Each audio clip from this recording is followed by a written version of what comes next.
ISIS operates in a different way. Sometimes an ISIS member, and I found this, personally, a lot of ISIS members don't say they are ISIS members. So don't be, if you don't have a lot of jihadis in Indonesia, that does not mean they don't have a problem. They might have a problem. It depends on how, how ISIS, fares in the future. I think ISIS, if ISIS continues to exist and kind of prove to be resilient, I think it will continue to grow.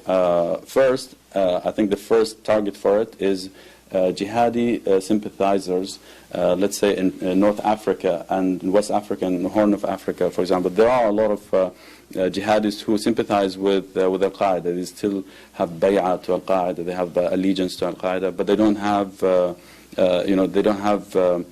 they think their interest is still with al-Qaeda. And I think ISIS, once ISIS established itself not only as a resilient group, but as an ideology, established ideology with ideologues and everything, and also as a financial model, I think it might gain a lot of ground in the future in North Africa, in Africa in general, but also in different parts of the world. So I think the process of ISIS growth is still on. It's still growing. I don't think ISIS is being defeated as you hear in the headlines.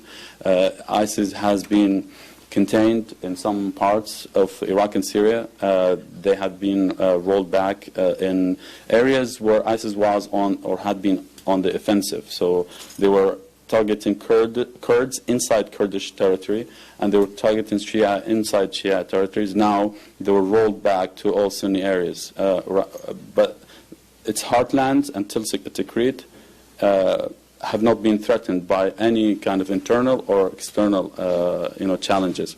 And that won't happen. I don't think, if you look at Raqqa or Manbij and Al-Bab in eastern Aleppo, or even Deir ez-Zor in Mosul, you don't really know what's going on there, and that's usually an indication when you have a blackout in an area. That is an indication that ISIS is so entrenched in the area. It has eliminated any kind of rivalry and potential rivalry.